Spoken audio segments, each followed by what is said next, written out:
ఒక్కసారి మీరు ఇప్పుడు మా తమ్ముడు కాంగ్రెస్ కాబట్టి వాళ్ళ నాయకుడు ఏ హామీ ఇచ్చిండో ఆయనకి ఎంపీ ఇవ్వాల్సిన బాధ్యత నాకు ఉన్నది కాబట్టి ఒకసారి వినండి. రేవంత్ రెడ్డి గారు ఉపన్యాసం వినండి. పెన్షన్ మీద ఏం మాట్లాడతాడు?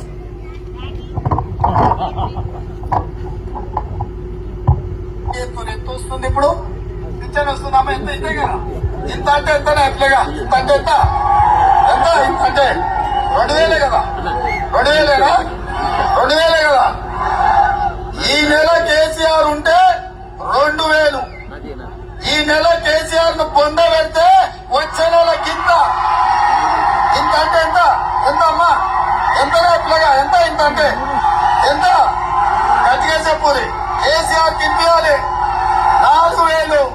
వచ్చే నెల నుంచి మా పెద్దమ్మలకు ప్రతి నెల పింఛను 4000 రూపాయలు.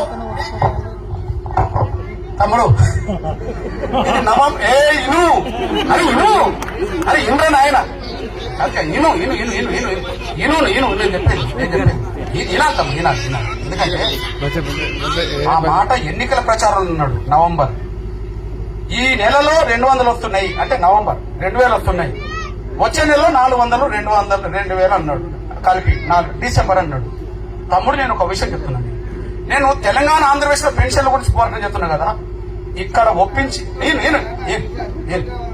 ఆయన గురించి నేను మాట్లాడుతున్నాను చెప్పేది. ఇప్పుడు ఆయనను ఓడించమంటే ఓడించింది కదా అనుకుందాం. ఇప్పుడు మీ దృష్టికి తీసుకొస్తున్నా. నేను చంద్రబాబు దగ్గరికి వెళ్ళి ఒప్పించా పెన్షన్. ముందు ఎన్నికలు జరిగింది ఎక్కడ? ఇక్కడ. అవును, ఎన్నికలు ఎక్కడ జరిగినాయి? అక్కడ. 2023 డిసెంబర్ లో ఇక్కడ అధికారం వచ్చిండు. నవంబర్ లో హామీ ఇచ్చిండు, డిసెంబర్ లో ఇస్తామన్నాడు. అక్కడ 2024 జూన్ లో అధికారం వచ్చిండు. నేను ఆయన ఏప్రిల్లో కలిసిన. ఎవరిని?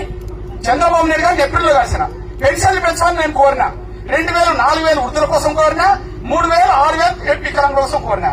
ఆ కోరిన తర్వాత ఆయన హామీ ఇచ్చిండు, అధికారం వచ్చిండు. అధికారం వచ్చింది ఎప్పుడు? జూన్ లో. ఆయన ఎప్పటి నుంచి అమలు చేస్తున్నాడు? జూన్ నుంచి కాదు, జూలై కాదు, ఏప్రిల్లో ఏ హామీ ఇచ్చిండో ఏప్రిల్ నెల నుంచి వర్తింపజేసి పెన్షన్లు అన్ని ఇస్తున్నాడు. పెన్షన్ పెరిగినా ఇస్తున్నాడు. అని ఏప్రిల్ మే జూన్ కలిపి 3 నెలలు ఇచ్చిండు.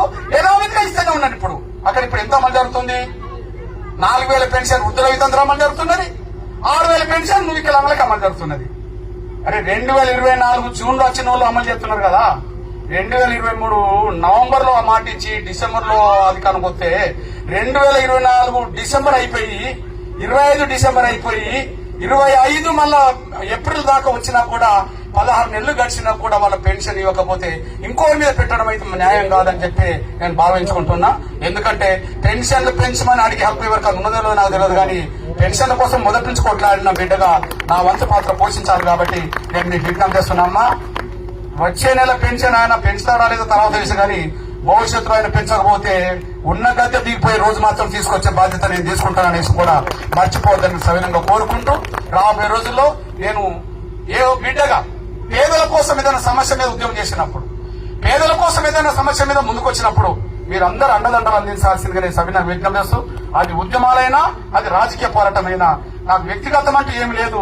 ఏదైనా నా జాతి కోసం చేస్తా, ఈ సమాజం కోసం చేస్తాను. కాబట్టి జాతి కోసం సమాజం కోసం చేసే దాంట్లో అందరు ఇప్పటివరకు అండగా నిలబడ్డట్టుగానే భవిష్యత్తు నిర్ణయాలు భవిష్యత్తు పోరాటాలు కూడా మీరు అండగా నిలబడాలని చెప్పి నేను ఆశిస్తూ, భవిష్యత్తులో చేసే పోరాటాలకి అండగా నిలబడేటోళ్ళు ఎవరైనా ఉంటే ఆత్మసాక్షిగా చేతులు ఎత్తాల్సిందిగా నేను కోరుతూ ఇక్కడి నుంచి బయలుదేరుతాను. ధన్యవాదాలు. జై పూలే, జై భీమ్, జై జవాన్. ధన్యవాదాలు.